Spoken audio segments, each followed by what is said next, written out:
안녕하세요. 저는 희즈윌이라는 팀 CCM팀의 작곡가이자 프로듀서 장진숙입니다.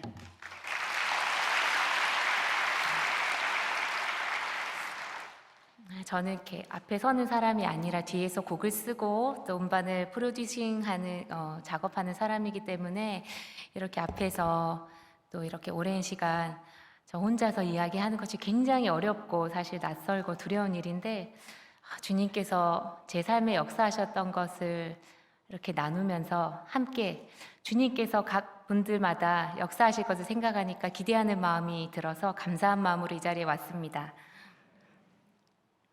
저희 희즈윌 이름은요, 저희 1집 제목이 Driven by 희즈윌이라고 주님의 뜻에 따라 인도되어 왔다라는 뜻의 앨범 제목이에요. 거기에서 희즈윌이라는 단어가 제 마음에 너무 강하게 와닿았는데 이거 내가 주님 뜻대로 따라왔는데 앞으로도 쭉 주님 뜻대로 갔으면 좋겠다라는 생각이 들어서 저희 팀 이름을 희즈윌로 정하게 됐습니다.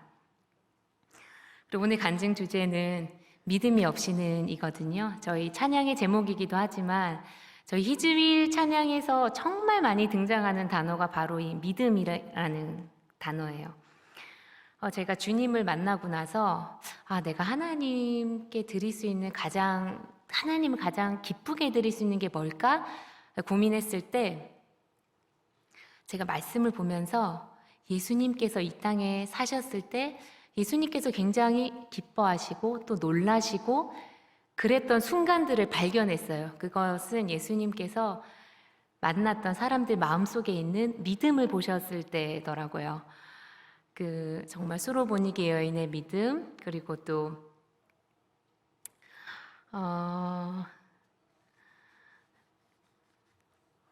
예수님을 만났던 그 혈루병을 걸린 여인의 믿음, 그리고 백부장의 믿음.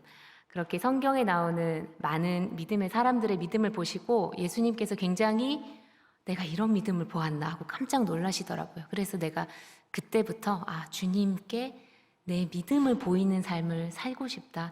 그게 내가 하나님께 드릴 수 있는 가장 귀한 기뻐 받으시는 선물이겠구나라는 생각을 했습니다. 그래서 저희 희즈윌 앨범 중에서 그 믿음이라는 주제로 쓰여진 곡이 굉장히 많은데 믿음이 없이는, 믿음이 필요해, 그리고 믿음이 실제가 되는 순간, 그리고 믿음의 눈, 그렇게 정말 믿음으로 가사를 많이 썼어요.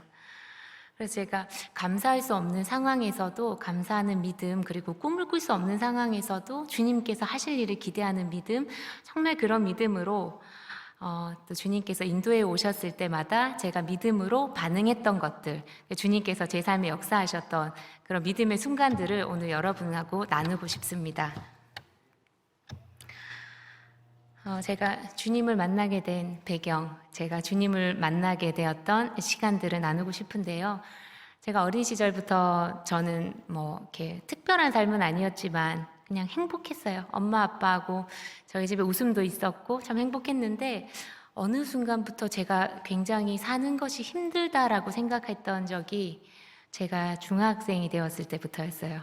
좀 빠르죠? 중학생이 됐을 때부터 사는 게 왜 이렇게 힘들까라는 생각을 했습니다.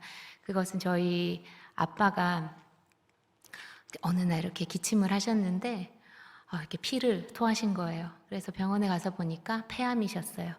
그래서 폐암인 걸 알게 되시고 그리고 그 폐암이 간으로 전이가 돼서 간암 말기가 되셨습니다. 그래서 제 학창 시절 동안은 아빠의 투병 생활을 하셨거든요. 근데 엄마 혼자서 저와 오빠를 케어하시기 너무 힘드셨어요. 그래서 힘든 일도, 육체적으로 힘든 일도 많이 하셨고, 그리고 저희는 또 경제적으로도 굉장히 힘든 삶을 살게 되었습니다. 근데 저는 어릴 때부터 노래하는 걸 너무 좋아했거든요. 피아노도 치고 노래하는 거 너무 좋아해서 제가 성악을 하고 싶다. 그래서 그때 레슨을 시작했을 때였어요. 레슨을 시작했는데 제 마음에 아빠가 언제 돌아가실지 모른다는 불안감, 그리고 그 고3 때는 이렇게 늘 가위에 눌렸어요. 늘 가위에 눌리고 저희 학창 시절은 제가 학교에서 수업을 듣는데도 그냥 책을 보는데도 눈물이 나고 늘 제 마음속에는 슬픔과 두려움과 불안이 있었던 학창 시절을 보냈습니다. 제가 20살 대학생이 되던 때 아버지는 긴 투병 생활 하시고 돌아가셨고, 저희 엄마는 저에게 그렇게 말씀하셨습니다. 너 이제 대학생 됐고, 엄마가 너한테 이제 1,000원도 못 줘. 알아서 혼자 살아.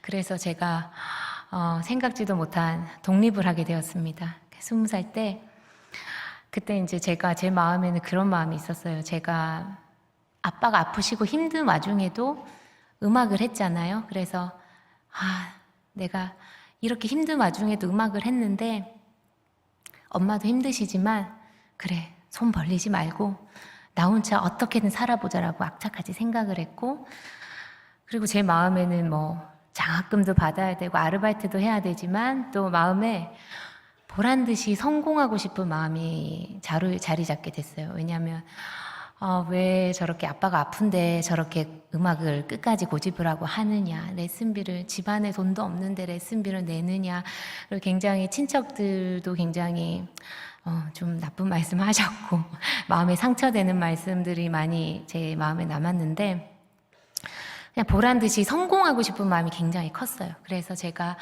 그 성공에 대한 마음과 또 불안 때문에 1년 동안 단 한 번도 연습을 쉬지 않았어요. 1년뿐 아니라 정말 몇 년이죠. 제가 명절에도 혼자 연습실을 나갔습니다. 나가서 항상 연습하고, 그리고 단기 선교를 가도 항상 구석탱이에 가서 혼자 연습을 했어요. 좀 정상적인 모습은 아니었지만 제 속에 굉장한 사로잡힘이 있었어요. 나는 꼭 성공해야 돼. 나는 꼭 보란 듯이 이런 내 마음에 억눌린 것들을 갚아줘야 돼. 이런 마음들이 늘 자리를 잡고 있었습니다. 제가 부산에서 대학 생활을 했는데요. 부산에서 제가 대학 다닐 때만 해도 환승 제도가 없었어요. 그래서 제가 버는 돈으로는 하루에 차비를 4번을 내야 됐고, 또 점심도 사 먹어야 되고, 도시락도 싸다니기도 했지만 연습이 저녁까지 이어질 때가 많았어요. 그러면 저녁도 먹어야 되고, 그러니까 굉장히 돈이 많이 드는 거예요. 근데 그때 제가 교회에서 그 일부 예배 때 반주를 하고 한 달에 10만 원을 받았습니다. 한 달에 교회에서 반주 사례로 10만 원을 받았는데요. 그때 제가 그 돈이 저의 생활비였어요. 근데 왜 4주가 있는 날이 있고 5주가 있는 날이 있고, 그럼 5주가 있는 달은 너무 배고픈 달인 거예요. 그렇게 해서 제가 그날도 이제 늘 차비 잔돈 세어가면서 계산하고 그렇게 지내다가 차비가 없는 날도 있었어요. 없는 날은 또 친한 언니가 빌려주기도 하고, 그렇게 하면서 돈이 좀 생기면 갚기도 하고, 그런 삶을 살다가 그날도 이 4번의 차비 중에 한 번의 차비가 없었어요. 그날 제가 학교를 이제 마치고 집으로 가는데 노을이 지더라고요.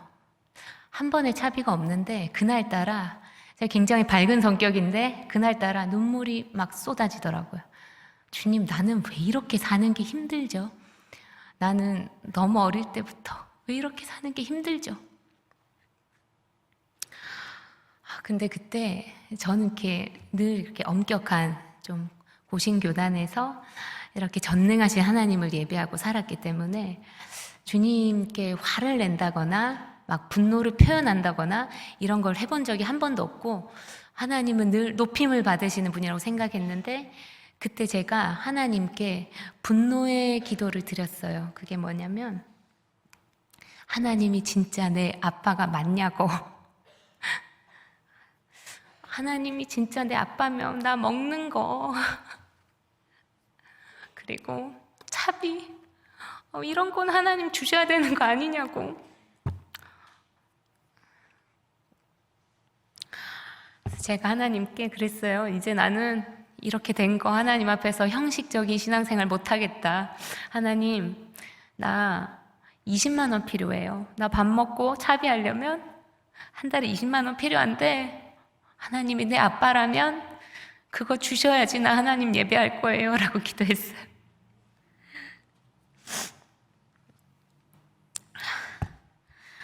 오늘 준비한 게 많은데 벌써 울어서 죄송합니다.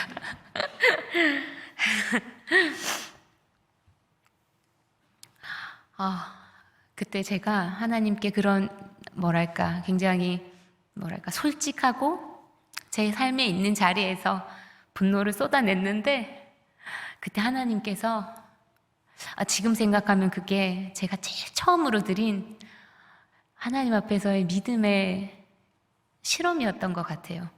그냥 하나님 하늘에 계시고 난 땅에 있고라고 생각했는데, 하나님이 진짜 계시다면 내 삶에 역사해 주세요라고 처음으로 믿음의 실험을 했던 것 같아요. 그리고 나서 이제 제가 특별한 경험들을 하기 시작했습니다. 제가 레슨 자리를 알아본 것도 아니고 일자리 알아본 것도 아닌데 그 기도 마치고 전화가 왔어요. 누구누구 통해서 연락처를 받았는데 우리 아이 좀 지도해 주세요. 그리고 보니 20만 원인 거예요. 제가 필요한 20만 원이 채워진 거예요. 그때는 제가 참 믿음이 이렇게 너무 작아서 그런 마음이 들었어요. 신기하다, 이런 마음이 들었어요. 주님께서 주셨구나라고 깨닫지를 못했어요. 신기하다라고 생각했어요. 그리고 제가 기도해서 받은 거는 잊어버리고 하나님한테 구하지 않고 제 힘으로 또 찾아가기 시작했어요. 제 힘으로 나도 다른 애들처럼 레슨도 마음껏 받고 싶고, 그러면 한 40만 원 정도 필요한데 하고는 막 제가 그 벼룩신문이 있어요. 벼룩신문에 구직란에 학원 강사 구하는 자리가 있어요. 제가 그걸 한 달 동안 형광펜으로 칠해서 한 달 동안 쫓아다녔어요. 면접 보러. 근데 저는 여러 가지 장점이 있었거든요. 제가 노래 가르치면서 피아노도 되고 뭐 애들하고도 잘 지내고 여러 가지 장점이 있었는데 번번이 떨어지더라고요. 그래서 한 달을 노력을 했는데 탈진했어요. 번번이 안 돼서, 그러고 있는 와중에 제가 기도를 해야겠다라는 생각이 든 거예요. 그래서 제가 주님께, 주님 저 이러이러해서 40만 원 필요해요. 하나님 나 40만 원 주세요. 그랬어요. 근데 한 달 동안 정말 구해지지 않던 것이 또 전화가 오는 거예요. 전화가 와서 또 제가 모르는 사람들이 전화가 와서 누구누구한테 연락받고 누구누구한테 물어서 우리 아이 좀 지도해 주세요. 이렇게 해서 레슨비가 40만 원이 채워진 거예요. 그때 저는 되게 놀랐고 두 가지 마음이 들었어요. 그건 뭐냐면, 하나님께서 왜 너는 아빠인 나한테 구하지 않고 네 힘으로 그렇게 아등바등 사느냐, 왜 나한테 구하지 않았어? 라는 마음이 들었고, 하나는 하나님이 내 삶에 관심이 있으신 것 같다라는 마음이 들더라고요. 하나님이 하늘에 계시지 않고 내 삶에 관심이 있고 내 기도를 진짜로 들으시나 보다라는 생각이 그때 처음 들었어요. 제가 정말 오랜 시간 동안 하나님을 믿어왔지만 그 순간 처음으로 하나님이 믿어졌어요. 역사하시는구나. 여러 가지 주님께서 다양한 방법으로 사람들 만나주시지만 하나님 저에게 저를 돈을 통해서 만나주셨어요. 제가 대학교 4학년 때는 저희가 CCC 훈련을 받았는데 순원들이 굉장히 많은데 얘네들 밥을 사주고 싶은데 밥을 다 사줄 돈이 없는 거예요. 그래서 도시락을 싸다녔어요. 얘네들 막 15인분 막 이렇게 싸다녔어요. 근데 너무 힘들더라고요. 버스 2번 타는데 막 너무 힘들더라고요. 일주일에 한 번 아이들 다 같이 모일 때 나 맛있는 거 좀 사주고 싶어요. 그리고 나 이제 졸업하는데 돈 좀 모으고 싶어요. 주님 나 80만 원 주세요. 기도했어요. 진짜로 80만 원 넘게 채워주셨어요. 그래서 제가 대학교 4학년 때는 80만 원 넘는 돈을 벌고 지내면서 그때 깨달은 것이 뭐였냐면, 나는 돈은 여태 동안 부모님이 주는 건 줄 알았거든요. 돈은 하나님이 주시는 거더라고요. 그 눈이 열리니까 저의 모든 열등감이 사라지고 제 속에 있는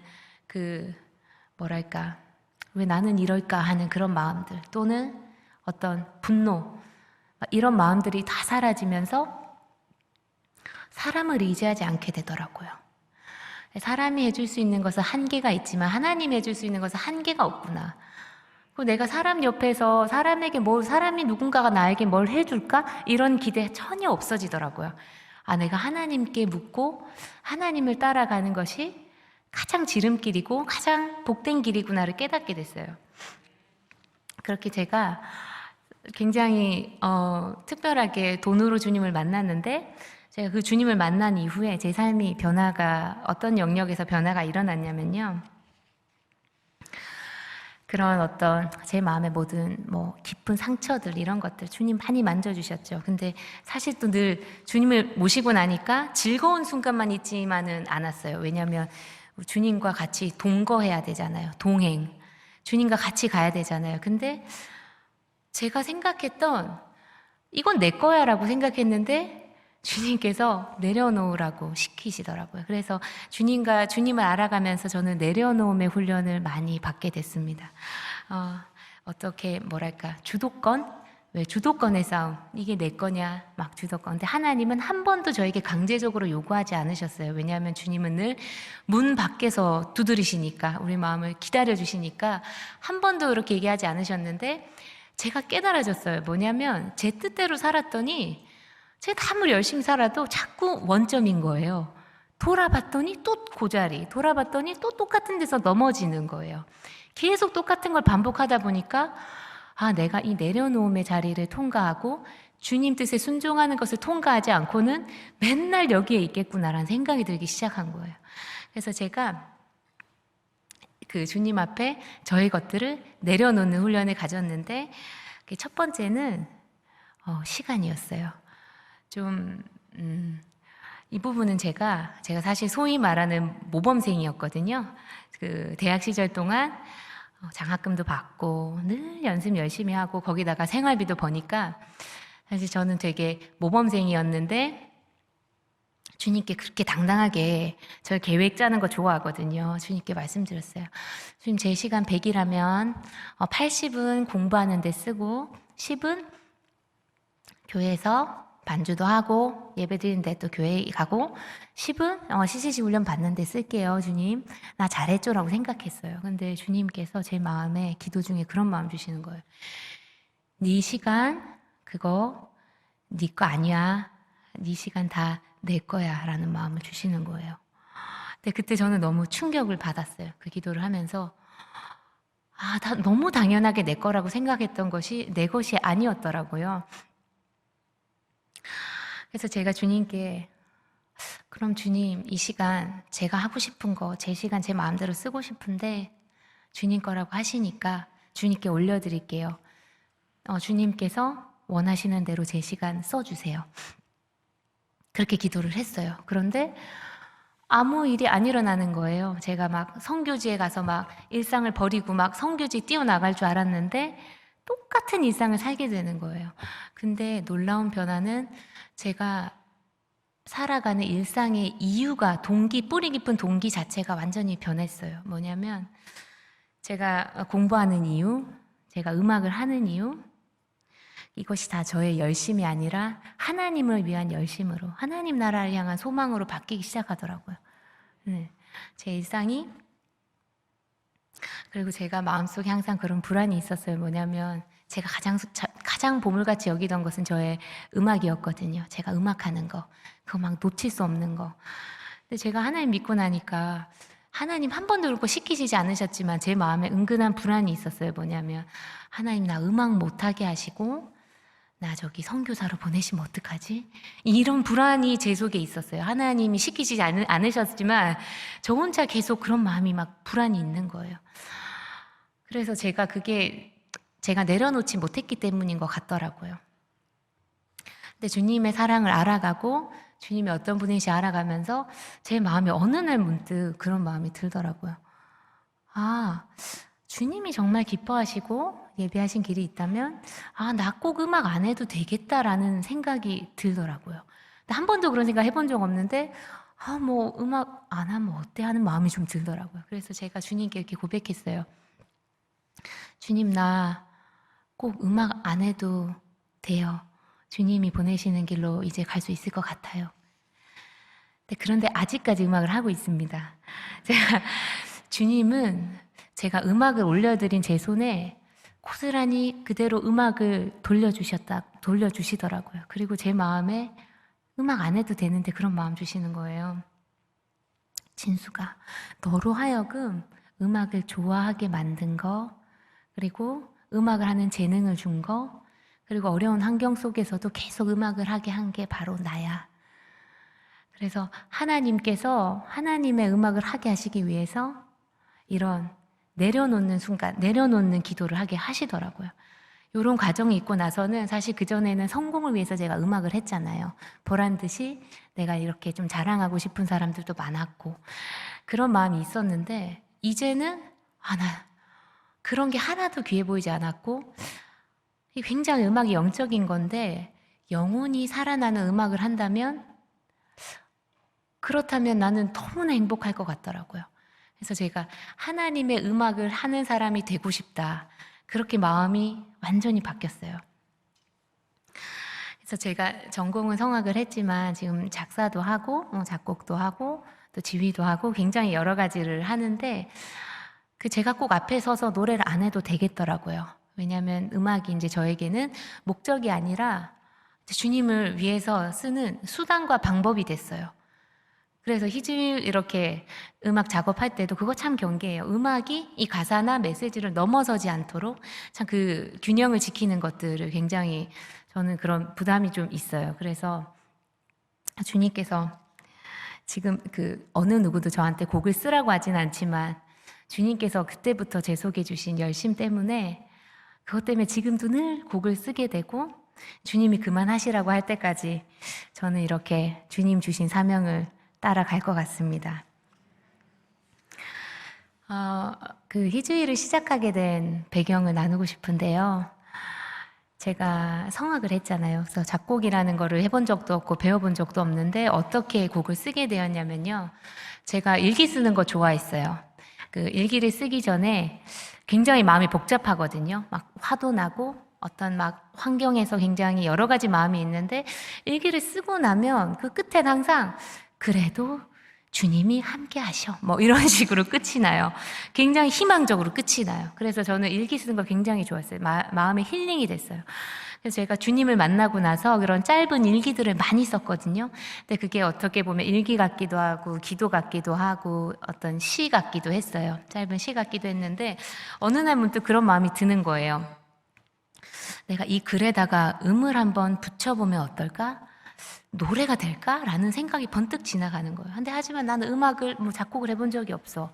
근데 이제 피아노 앞에 그냥 앉았어요. 혹시나 내가 음을 붙여볼 수 있을까 하고 피아노 앞에 앉았는데 순식간에 곡이 완성이 돼서 멜로디가 이미 나와 있는 노래가 귀에 들리는 것처럼 가사하고 음이 부딪히면서 맞아 들어가면서 5분도 안 돼서 곡이 하나씩 나오는 거예요. 제가 받아 적는 게 훨씬 오래 걸렸어요. 받아 적는 게 너무 오래 걸렸고 멜로디는 정말 너무 금방 나왔어요. 그냥 누가 불러주는 거를 받아 적는 그런 기분이었는데 제가 한 달 동안 30곡을 썼어요. 이 30곡도 그냥 잠깐 오전에 잠깐 갔다가 한 2곡 쓰고 또 한 며칠은 안 쓰고 또 오후에 한 2곡 쓰고 이런 식으로 썼는데 30곡이 됐더라고요. 근데 제가 그 피아노 앞에 앉아서 이 찬양 그 가사를 쓰고 곡을 쓰면서 제 속에 정말 너무 많은 눈물과 너무 많은 회개와 그리고 새로운 소망들이 부어지는데 제 피아노가 있으면 피아노 위로 정말 하늘로 다 이렇게 올라가는 사다리가 있는 것 같았어요. 정말로 사다리가 있고 내가 오르락내리락 하면서 주님을 만나는 것 같은 그런 정말 꿈 같은 저에게 너무 꿈 같은 시간이었어요. 그러니까 세상에 나랑 주님밖에 없는 것 같은 거예요. 그 시간은 아무도 없고 주님하고 나밖에 없는데 내가 주님께 찬양으로 어떤 멜로디를 고백하고 쓸맞게 적을지 몰라서 지우개로 지우고 지우개 가루 눈물이 범벅이 돼서 피아노에 떨어져 있는데 주님의 임재가 너무나 가득했어요. 그래서 제가 그 한 달 동안 정말로 주님과 단둘이서 드리는 예배를 경험을 하고 저는 그것으로 너무 충분했는데 기도 중에 하나님께서 저에게 너무 강하게 그런 말씀을 하시는 거예요. 내가 너를 그렇게 치료한 것처럼 네 마음을 그렇게 내가 이렇게 위로한 것처럼 내가 다른 사람 마음도 만지고 싶으니까 위로해주고 싶으니까 이 곡을 나눠라 라는 마음을 주시는 거예요. 근데 제가 순종이 굉장히 빨라서 네? 그러고는 악보를 복사했어요. 복사해가지고 교회 친구들한테 나눠줬어요. 교회 친구들한테 나눠주고 같이 불러보고 나 이 정도의 나눔으로 생각했던 거예요. 제 수준의 나눔은 그거였던 거예요. 근데 그렇게 할 때마다 주님께서 더 많은 사람하고 나눠. 더 많은 사람하고 어떻게 제가 누구를 만나죠? 라고 했는데 주님께서 번뜩 음반이 생각나게 하시더라고요. 아, 음반을 내면 내가 만나지 않는 사람, 모르는 사람도 이 곡을 듣겠구나 라는 생각이 든 거예요. 그래서 제가 난 음반을 이렇게 만드는 사람 자체를 모르고 만들어 본 사람도 모르고 이거 CCM 하는 사람도 없고 나 어떻게 해야 되죠, 주님? 그때 제가 굉장히 막막한데 주님께서 그 길을 가라고 하시니까 그럼 하나님 내가 하루하루 묻고 한 사람 한 사람 만날 테니까 길을 열어주세요 라고 기도했어요. 그렇게 이제 기도하던 중에 저 교회 오빠가 이제 제 얘기를 듣고 내가 이 음향 이 관련으로 이렇게 같이 거래하는 곳이 있는데 그 거래처에서 CCM 음반을 냈대. 따라갈래? 그래서 거래하는 그 거래처에 따라갔어요. 그래서 따라갔는데 그 작업을 만들었다고 한 분을 이제 소개시켜 주는데 제 고등학교 친구인 거예요. 고등학교 친구인데 그 친구가 음반을 만들었던 거예요. 근데 저희가 대학 가고 하면서 연락을 못 했었거든요. 너무 반갑고 그때 제가 주님이 웃으시는 것 같은 느낌이 드는 거예요. 내가 계획했어. 이 만남을. 그런 마음을 주시는 거예요. 그래서 제가 마음에 평안이 와서 작업하겠습니다. 그렇게 하고 근데 한 사람 한 사람 그렇게 만났어요. 근데 얼마나 좀 이렇게 틀도 없고 좀 우왕좌왕했냐면 뭐 희질도 그 노래할 친구들도 한 사람 소개받고 내 친구인데 한번 데려가 볼까요? 데려와봐. 이렇게 해서 또 만나고 그리고 노래가 서로 안 맞는데 둘이 한번 바꿔 불러볼래? 뭐 이런 식으로 하면서 녹음실에서도 뭐 저희가 가진 돈이 많지 않으니까 정말 녹음실에서도 너무 작은 부스에 들어가서 저는 의자에 올라가서 고음을 이렇게 고개를 숙이면서 불러야 나요. 그래서 막 의자 갖다 주고 막 그런 식으로 막 정말 희한하게 녹음을 많이 했어요. 많이 하고 그랬는데 주님께서 그렇게 길을 많이 열어주셨는데 제가 항상 주님께서 문을 열어주셔도 제가 항상 내려놓아야 하는 것들이 있더라고요. 내려놓지 않으면 그 길을 지나갈 수가 없더라고요. 그 믿음의 걸음들이 필요했는데 제가 희주일 작업을 들어갈 때 이제 첫 번째 걸음은 그거였어요. 저의 꿈. 주님께서 이제 제 꿈과 계획을 내려놓게 하시더라고요. 제가 이제 대학을 졸업하고 이제 시립합창단 생활을 하면서 이제 유학 갈 준비를 했어요. 그래서 유학을 가려고 이탈리아 어학원에 3개월을 다니고 있었고 이탈리아에 잠깐 나갔다 왔어요. 유학 가면 되겠다. 선생님도 보고 그렇게 이제 유학을 곧 가려고 마음을 먹고 있었는데 주님께서 이 곡을 나눠라 너무 강하게 기도할 때마다 주신 거예요. 사람들은 저희 목사님도 저희 교회 그 사역자님들도 굉장히 좀 비이성적인 길로 접어들었다라고 생각을 하시는 거예요. 왜냐하면 제가 갑자기 곡을 쓰게 됐는데 주님이 나누라고 하시는데요. 유학은 못 가겠고 이게 시간이 다 됐고 뭐 이러니까 굉장히 의아하게 생각하신 거고 저 또한 이거를 어디다 얘기를 못 하겠더라고요. 너 뭐하니? 라고 생각하시니까 그래서 제가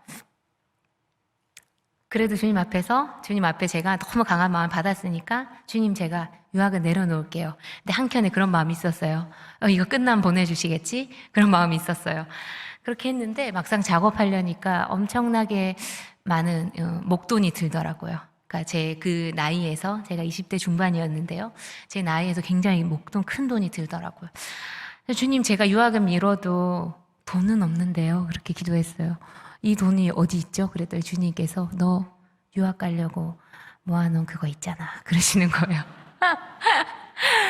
저의 비상금을 당연히 주님을 아시는데 제가 사실은 돈이라는 것이 저에게 늘 돈에 쫓겨왔고 힘들었기 때문에 제가 시립합창단 생활하면서 월급을 꼬박꼬박 모았어요. 안 쓰고. 그래서 2년을 모았더니 어느 정도 유학 자금이 좀 되더라고요. 2년을 모았는데 주님께서 그거를 내놓으시라는 마음을 주시는 거예요. 너 그거 있잖아. 근데 제가 저도 모르게 이 돈이라는 것을 모으면서 안정감을 가졌더라고요. 이 돈이 나에게 안정을 주더라고요. 이거 있으면 내가 뭐 할 수 있지. 막 이런 안정감을 주더라고요. 이거를 주님께서 놓으라고 하시는데 사실 돈보다도 제 마음의 안정감이 깨지는 것 같더라고요. 그러니까 제가 주님을 만났지만 돈을 모으면서 돈을 좀 사랑하게 됐더라고요. 제가 이거는 새벽 기도를 가서 분별을 받을 문제야 하고 제가 딜레이를 하면서 새벽 기도를 다니기 시작했어요. 근데 제 처음 마음은 그랬거든요. 아, 주님께서 다른 분을 통해서 돈을 주실까? 이런 생각을 했는데 새벽 기도를 하면 할수록 이 돈을 빨리 주님을 위해서 쓰고 싶은 마음이 생기는 거예요. 왜냐하면 내가 주님께 받아는 봤어도 드린 적이 없구나. 이 마음이 계속 들고 주님께서 이거 참 다 두셨는데 내가 주님 위해서 너무 드리고 싶은 막 간절함이 생기면서 제 마음에 기도를 하면서 주님, 이거 제 귀한 옥합인데요. 이거 깨뜨릴게요. 주님, 제가 저에게 귀하지만 주님 위해서 깨뜨리겠습니다 하는 마음 기도를 올려드렸습니다. 그렇게 음반 작업을 이제 제 유학과 이제 제 돈을 깨서 이제 제 삶을 틀어서 이제 10개월을 달려서 이제 희즈윌 1집 음반이 이 CD로 나오는 날이 됐어요. 이 CD로 해서 손으로 받아볼 수 있는 날이 된 거예요. 제가 10개월을 늘 열심히 달렸는데 그날 이제 저희 엄마가 이 갑상선 기능 저하 때문에 그 검진이 있었어요. 엄마랑 같이 엄마 모시고 병원에 갔는데 그날 의사 선생님이 굉장히 바쁜 병원인데도 이건 가족력이 좀 있어요. 따님이 오셨으니까 한번 손으로 잠깐 봐줄게요. 그래서 갑자기 제 갑상선을 만지시더니 얼굴 표정이 안 좋으시더라고요. 그러더니 그 종합병원인데 지금 당장 번호표를 뽑고 이 초음파를 해야 되겠으니까 대기하라는 거예요. 혹이 만져지는데 굉장히 딱딱하고 크다. 그래서 제가 굉장히 당황했어요. 그리고 제가 생각도 못한 이 갑상선 초음파를 그날 받았는데요. 보시더니 다른 의사 선생님 막 불러오시는 거예요. 그리고 한참 보시는 거예요. 한참 보시는데 첫 말씀이 그거였어요. 암과 모양이 유사합니다. 암일 확률이 굉장히 있고 지금 당장 조직 검사를 해야 되겠습니다. 조직 검사 결과는 일주일 뒤에 나옵니다. 근데 그날 제가 주님 앞에 하염없이 서러움의 눈물이 흐르더라고요. 주님, 제가 어떻게 이 10개월을 달려온지 아시잖아요. 그리고 오늘은 정말 기다리던 희즈윌 음반을 우리 집에 배송 오는 날이잖아요. 왜 이런 날에 암이라는 소리를 듣게 하세요? 그런 막 분노가 막 오르는 거예요. 그 일주일의 기간 동안 아직 제가 결과를 모르잖아요. 근데 주님한테 항상 계속 삐져 있을 수가 없잖아요. 우리는 또 기도해야 되고. 기도하는데 하나님께서 그 마음 주시더라고요. 네 건강도, 너의 호흡도, 네 모든 것도 네 것이 아니고 다 내 것이야. 근데 제가 주님 앞에 굉장히 화가 나고 분노했는데 이게 제 거라고 생각하니까 분노가 났더라고요. 내 거를 주님이 자꾸 막 건드리시는 것 같고. 근데 하나님께서 그런 고백을 하게 하시더라고요. 그래서 제가 일주일 뒤에 검사 결과는 이 양성이었어요. 이게 암이 아니고 암과 유사한 혹이고 추적을 해야 합니다. 좀 위험한 변질될 수 있습니다. 그 정도였어요. 그래서 제가 그 시간을 이제 희주일 일집을 시작하기 전에 주님은 저희 모든 것들 내려놓는 과정을 주셨고 저희 희주일 멤버들이 그러더라고요. 제가 이 내려놓음이란 노래도 부르고 또 어떤 친구 제가 이 신뢰 그리고 순종 이런 제목의 곡들을 다 불렀는데 주님께서 자꾸 이 곡이 내 삶에서 소화가 안 되면 안 되도록 자꾸 내 삶에 이 가사 같은 일이 일어난다는 거예요. 그리고 이 가사를 내가 뛰어넘고 그랬을 때 이 음반이 나오게 하신 것 같다고 고백을 하는 거예요. 그래서 우리들의 고백이 가짜가 아니고 진짜가 되게 하시고 이 앨범을 시작하신다라는 생각이 들었습니다. 제가 이제 희주일 1집을 발매하고 나서 이 희주일 1집을 이제 홍보를 해야 되는데 제가 부산에서 지내면서 뭐 어떻게 해야 될지 몰라서 서울에 있는 그 유통업체에 맡겼는데 홍보를 하려면 뭐 배너도 만들고 그러려면 뭐 홍보비가 필요하다는 거예요. 근데 제가 10개월을 달려오면서 돈도 없고 그래서 주님께서 내 이 한 사람의 인생을 송두리째 바꿔서 음반 내게 하셨는데 그러면 주님께서 들려줄 사람에게 들려주시겠지 그냥 이런 마음이 들어서 홍보도 안 하고 아무것도 안 했어요. 그랬더니 정말 많은 사람이 안 듣더라고요. 안 들었어요. 근데 가끔 메일을 통해서 꼭 필요한 사람이 듣는 것 같았어요. 제가 굉장히 뭉클한 메일을 많이 받았는데요. 제가 지금 암으로 병원에서 투병하고 있고 수술했습니다. 근데 제가 2집 앨범 알고 제가 이거 들으면서 견뎠습니다. 라는 메일 받았어요. 그리고 어떤 분은 남편을 사고로 잃었는데 제가 잠 못 잤어요. 잠 못 자는데 이거 틀고 자게 됐어요. 그리고 어떤 친구는 좀 재밌지만 나 이거 듣다가 하마터면 교회 갈 뻔했네. 나 교회 안 다니는데 막 이런 친구들도 있었어요. 막 그런 친구들도 있었고, 근데 그런 마음이 들더라고요. 앨범이 나오기까지 저는 순종했고 그 뒤에 일은 내가 아무것도 모르고 앨범까지 냈지만 내가 내 계획대로 내가 유학 갔다 와서 그냥 내가 하고 싶은 거 하고 살았다면 내가 이런 영혼이 살아나고 이런 아름다운 열매가 맺히는 걸 내가 볼 수 있었을까? 내가 정말 주님 뜻에 순종하기를 너무 잘했다라는 생각이 들기 시작하더라고요. 그래서 저도 이제 사역의 마음을 품기 시작했어요. 제가 이 길을. 그래서 제가 이 앨범이 신청이 오고 이러면 정말 앨범 한 장 한 장 손을 얹고 그 주문하신 분 이름 불러가면서 기도하기 시작했어요. 그러니까 이 사역이 주님이 끌어오셨지만 제 속에도 열정이 생겨나기 시작했어요. 사람들이 살아나는 것을 보니까 너무 가슴이 벅차더라고요. 네, 그렇게 제가 1집 음반을 내고 나니까 수익금이 생겼어요. 근데 제가 이렇게 모아놓은 걸 깨뜨리는 훈련을 주님 시키셔서 돈이 모이니까 어색하더라고요. 뭐하지? 2집을 내야겠다. 그래서 그 금액을 고스란히 2집을 냈어요. 2집을 내고 그리고 또 이제 2집이 좀 팔린 금액이 또 있었어요. 근데 제가 통장에 돈이 모이는 게 너무 어색해서 또 교회 사모님께 저희 교회에 그랜드가 조금 이제 나이가 많이 먹었어요. 그래서 악기도 이렇게 수명이 있는데 그랜드 피아노로 바꿔드리고 싶더라고요. 자꾸 통이 너무 커지는 거예요.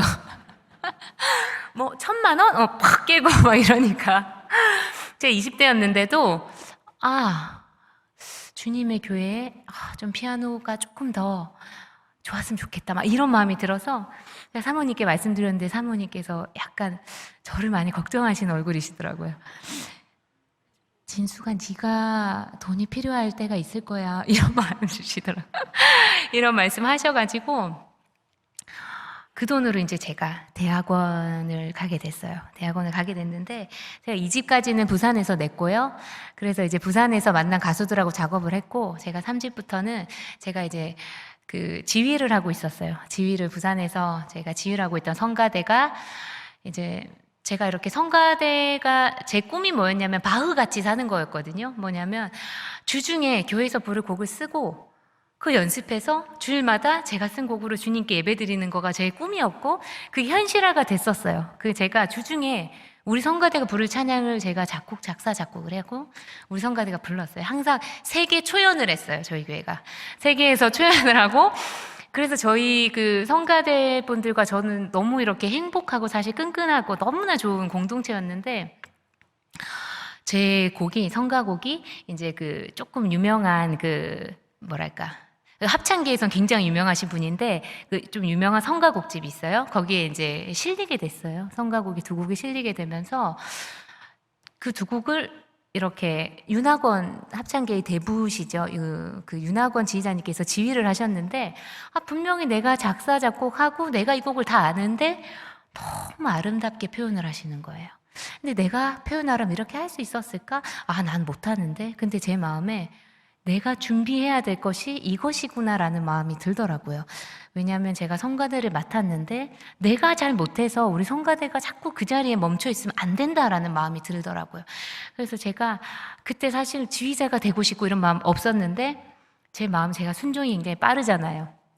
짐을 다 이제 싸고 우리 합창지휘가 그때 부산에 없으니까 이제 서울에 있는 학교로 오게 됐어요. 대학원을. 그렇게 오게 됐고 저희 광야를 지나며도 많이 이렇게 부르시잖아요. 근데 이거는 제가 성가곡으로 먼저 쓴 곡이거든요. 저희 성가대가 부를 때랑 사실 서울 와서 녹음할 때 굉장히 이질감이 있었어요. 왜냐하면 부산에서 전부 다 강야 이렇게 강야라고 불렀기 때문에 그게 저도 어색하지 않았어요. 저도 강야를 지나며라고 생각했거든요. 그때까지. 제가 와서 녹음을 할 때 조금 생소했어요. 제가 썼지만 광야? 뭐 이렇게 서울 토박이 형제님이 이제 불러주셨잖아요. 네, 그렇게 해서 저희 이렇게 그렇게 이제 저희 부산 생활이 정리가 되었고 이제 서울로 오게 됐어요. 이제 저는 서울에서 사실은 제 삶의 두 번째 광야를 맞이했는데요. 제 삶에 찾아온 두 번째 광야를 나누려고 해요. 그때 이제 제가 모아놓은 돈으로는 제 그 학비를 대면 끝이더라고요. 학비가 비싸니까 학비를 대면 끝인데 내가 여기에서 일할 때도 아직 뭐 적당한 제 일할 것도 없고 그리고 학교 생활 너무 빡세고 뭐 그래서 제가 어떻게 해야 될까? 이 돈이 한정돼 있고 살아는 가야 하고 그래서 제가 이제 그 생활비를 아끼고 먹는 걸 아끼기 시작했어요. 그래서 제가 아침에 이렇게 햇반을 반을 먹고 김 하나 먹고 저녁에 그 남은 햇반 먹고 참치 뭐 이런 거 조금 먹고 막 이런 식으로 제가 아침 저녁을 지내온 거예요. 꼭 점심은 또 학교에서 같이 먹고 하니까 돈을 그렇게 아꼈던 거예요. 근데 어느 날 이렇게 눈이 이렇게 뿌옇게 되고 손톱 색깔도 바뀌고 이 화장실 문턱을 넘는데도 너무 힘들고 숨도 차고 그래서 제가 병원을 찾아갔더니 영양 부족으로 오는 영양실조라고 하더라고요. 이 요즘 같은 시대에 영양실조를 제가 걸렸더라고요. 그리고 이제 그 당시에는 제가 이렇게 결혼을 하려고 교제를 하고 있던 만남이 있었는데 그 이제 만남이 굉장히 힘들었어요. 제가 한 4년 정도 이제 반대를 받는 연애를 하다 보니까 이제 그 남자친구가 직업이 의사인데 이제 부모님께서 저를 보실 때 좀 맞지 않다 우리 아들과라고 생각하셨어요. 하셔서 그 아버지께서는 이제 저 보시기 전에 이 글로 자기소개를 써오라고 하셨어요. 그래서 제가 조금 막 한 6장 정도를 이렇게 써서 냈던 기억이 있어요. 제가 저를 되게 아끼는 언니는 막 굉장히 화를 내면서 증명사진도 붙이지 막 이렇게 할 정도로 그랬는데 저는 그게 그때는 이겨내졌고 근데 이제 저를 이렇게 처음 인사드린 날에 이제 내가 원하는 며느리 조건을 적어 오셔가지고 읽으셨는데 이제 저를 떼어내고 싶으신 마음에 이제 여러 가지 쓰셨는데 보니까 제가 없는 것들, 뭐 저희 아빠가 없는 것, 뭐 제 키가 작은 것 이런 것들에 대한 이야기였어요. 제가 어떻게 할 수 없는 것들.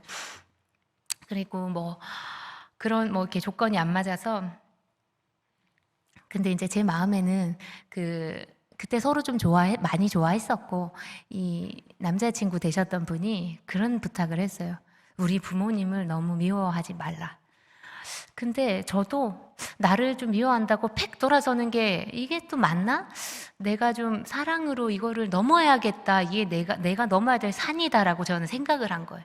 그래서 제가 그거를 한 4년을 그냥 이렇게 버티면서 그때부터 이제 제 속에 우울감과 이 위장 장애들이 생기기 시작했어요. 그래서 제가 어느 날은 문득 제 기숙사가 한 16층 정도 됐던 것 같은데 정확하게 모르겠지만 밖을 보는데 내가 지금 뛰어내리면 지금 이 내 마음속에 있는 무거운 짐과 고통은 사라지겠지? 이 생각이 번뜩 지나가는 거예요. 정말 무섭도록 제가 그냥 앞으로 뛰어내리고 싶더라고요. 근데 그런 마음을 갖고 막 이런 것들을 겪으면서 이제 그렇게 힘든 연애를 하다가 이 남자친구 되셨던 분이 이제 그 반대를 이제 이기지 못하고 이제 헤어지자라고 하고 근데 저도 이제 그렇게 이제 헤어지게 됐죠. 헤어지게 됐는데 제가 이제 나이도 이제 좀 들었고 또 제 마음의 자존감도 너무 많이 상했고 떨어졌고 나 이제 누구를 만날 수 있겠어 내가 뭐 이런 마음도 들고 여러 가지 마음이 들더라고요. 그리고 저의 어떻게 보면 그분도 이제 서울에 유학을 왔고 어떻게 보면 외로운 서울 생활의 가장 큰 친구이자 동지였는데 이제 떠나고 나니까 정말 너무 외롭고 고독하고 힘들더라고요.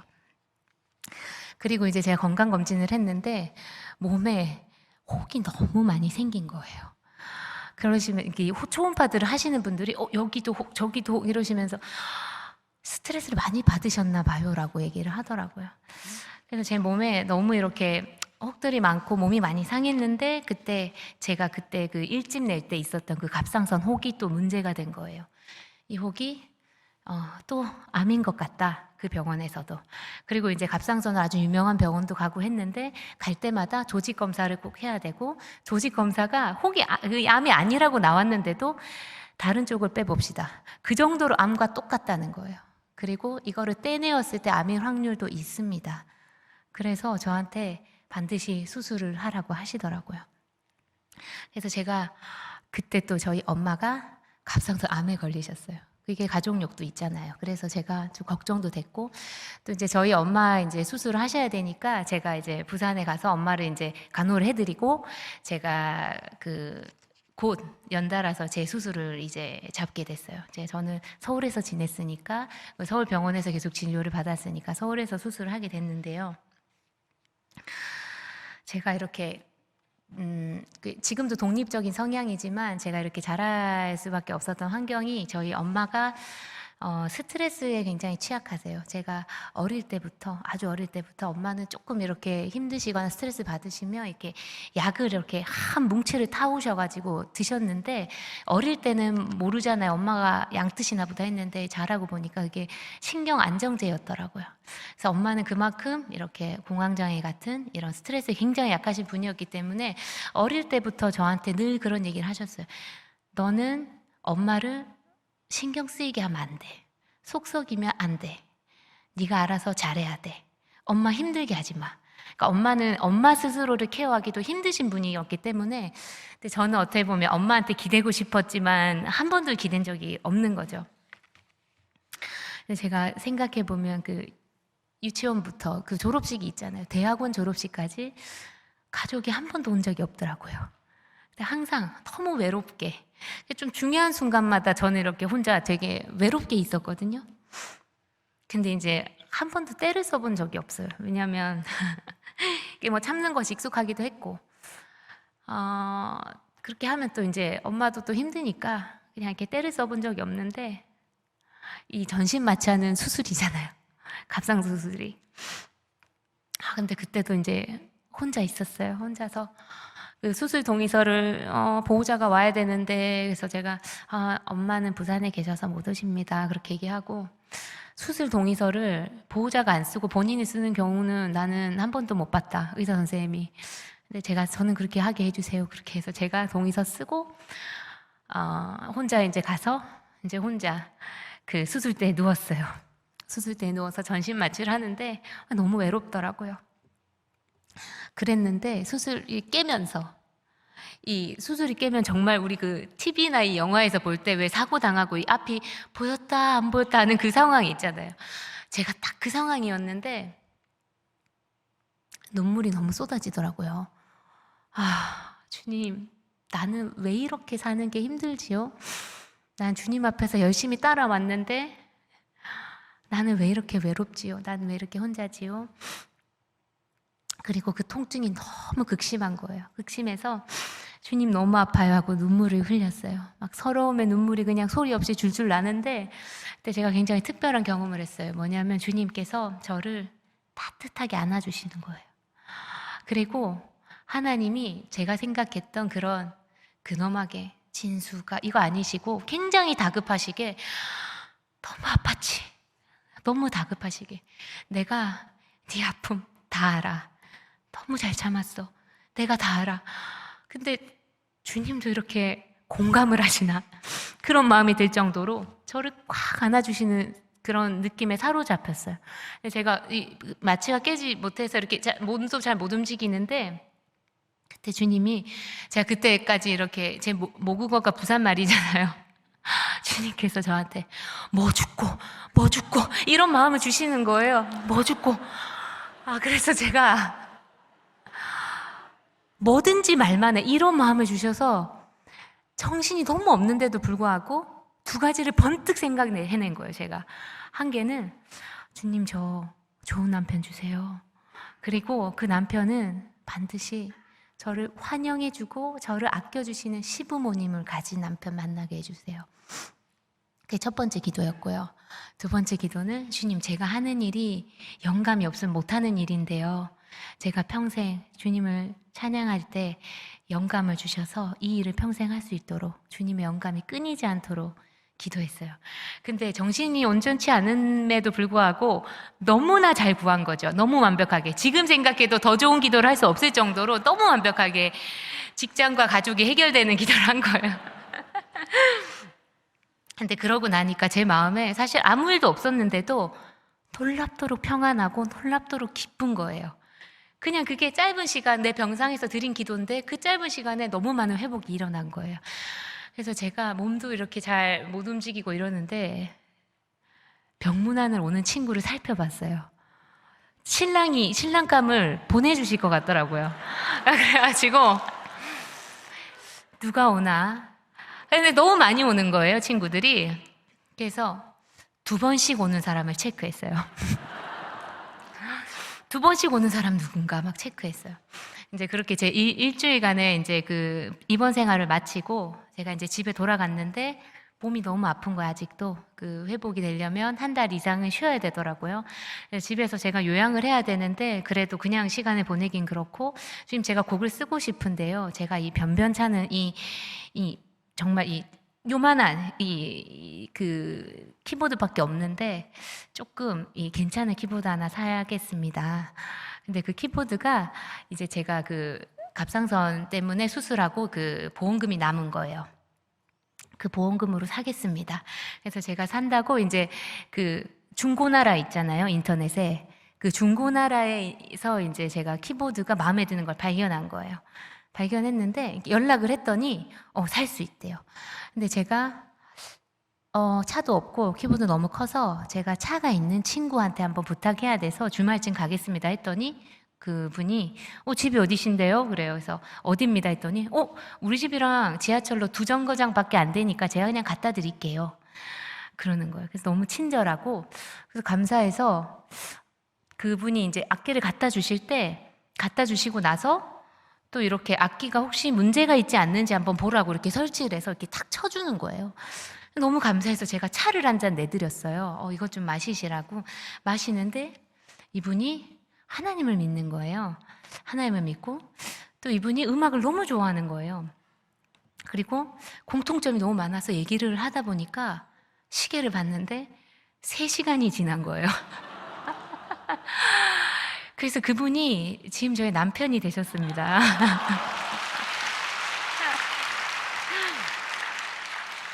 정말로 태어나자마자 가장 첫 번째 만나는 집으로 온 외부인인데 주님께서 저희 집으로 남편을 딱 배송을 정확하게 저희 집으로 배송을 시켜주신 겁니다. 저희 우스갯소리로 제가 그래요. 저는 악기를 샀잖아요. 저 돈을 냈다고요. 제가 돈을 내고 만났고 당신은 돈을 받고 만났으니 당신이 이득이 아니냐 했더니 저희 남편이 그러는 거예요. 키보드 한 대를 샀는데 남편이 1+1으로 따라왔으니 당신이 이득이지 라고 얘기를 하는 거예요. 저희 남편은 이제 디자인을 전공했어요. 디자인을 전공하고 음악을 매우 좋아해서 지금 저희 히즈일 음반에 있는 모든 자켓 그리고 모든 디자인, 로고, 영상 촬영과 페이스북, 모든 유튜브 관리를 저희 남편이 하고 있습니다. 열심히 저보다도 더 열정적이라서 제가 아트 디렉터라고 이제 직함을 줬어요.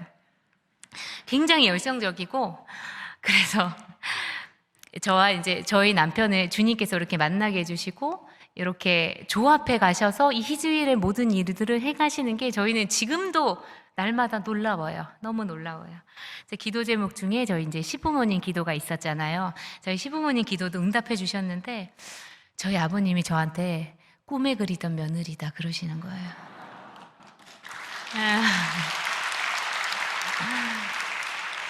저희 어머님도 늘 저를 복덩이라고 말씀해 주시고 이제 저희 아버님은 그 대한민국 이 사극으로 그 사극작 그 제작을 하셨던 이병훈 감독님이세요.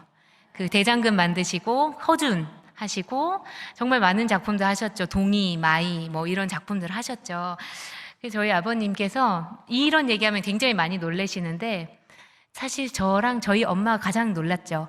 저희 엄마가 사실은 저희 많이 힘드셨잖아요. 제가 그런 반대받는 연애를 그렇게 지속하는 것도 엄마한테 굉장히 마음 아프게 한 거지만 또 이렇게 엄마가 이렇게 직접 이제 뵙고 온 적도 있어요. 그 부모님들 뵙고 오시면서 그때 저한테 하셨던 말씀이 엄마 인생의 가장 수치스러운 순간이었다라고 저한테 얘기를 하시더라고요. 이제 엄마가 마음이 너무 많이.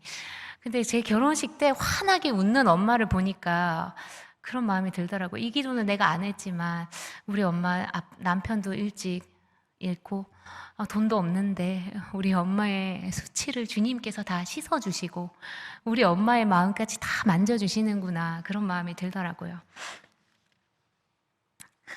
그래서 저는 이제 그 결혼 준비할 때 이제 처음 이제 시댁에 가서 이제 인사를 드리는데 아버님 저한테 그렇게 얘기하시는 거예요. 진수가, 이 집에 있는 모든 게 다 네 거야. 너무 저를 향해서 아낌없는 사랑을 주시고 지금도 그러세요. 그래서 저는 항상 부모님 자주 뵙지만 볼 때마다 이거는 사람의 힘으로는 할 수 없는 만남이고 정말로 주님께서 그날의 기도를 응답하셨다는 것을 저는 확실히 늘 믿고 있습니다.